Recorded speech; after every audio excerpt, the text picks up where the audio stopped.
Olá pessoal, eu sou a Dárquia e o assunto da videoaula de hoje é tecido epitelial.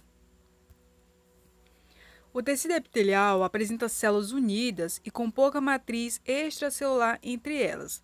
Nesse tecido são encontradas células responsáveis pelo revestimento de superfícies e pela secreção de substâncias. Possuem células com formatos variados acompanhados de núcleo. O tecido epitelial possui dois lados distintos, ou seja, é polarizado. O lado voltado para o lado de fora do órgão, a cavidade, é chamada de superfície apical.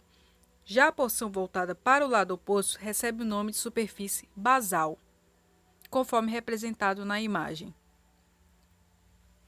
A superfície basal está apoiada em tecido conjuntivo, que está relacionado com o fornecimento de nutrientes. Como a maioria dos epitélios não apresentam vasos sanguíneos, seus nutrientes chegam por meio dos capilares presentes no tecido conjuntivo subjacente. O tecido epitelial possui algumas especializações que permitem a adesão e a comunicação entre as células, microvilosidades, cílios e flagelos, que aumentam a superfície de contato e facilitam a movimentação de partículas. Função do tecido epitelial. Ela atua garantindo a proteção contra micro-organismos, contra a perda excessiva de água, além de proteção mecânica. Atua ainda na formação de glândulas, as quais exercem diversas funções no organismo. A glândula sudorípara, por exemplo, produz suor, que permite o controle da temperatura corpórea. Existem dois tipos de epitélios, o epitélio de revestimento e o epitélio de secreção.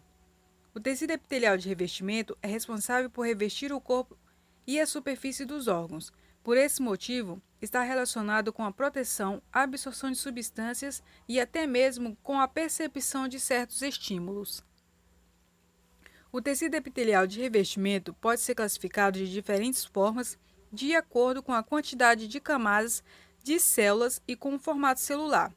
No que diz respeito às camadas de células, o tecido epitelial pode ser dividido em simples, apresentando apenas uma camada de célula, estratificado, apresenta múltiplas camadas, e pseudoestratificado, que apresenta apenas uma camada de células, com um aspecto que dá uma falsa impressão de possuir várias camadas celulares.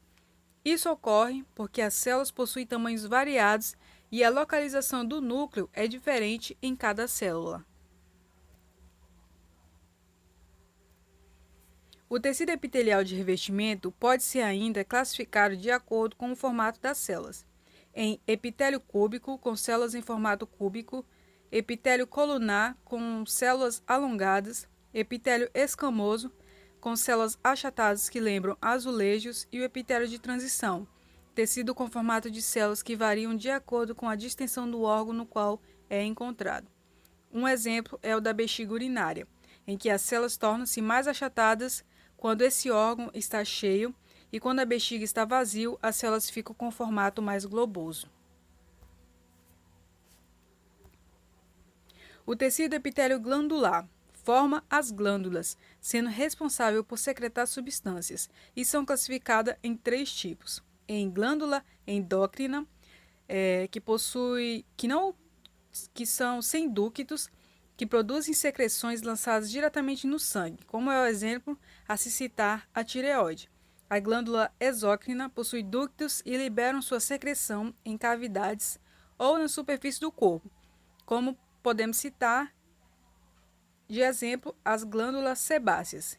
E por último, a glândula mista, que possui uma porção endócrina e uma porção exócrina, como é o exemplo a se citar o pâncreas.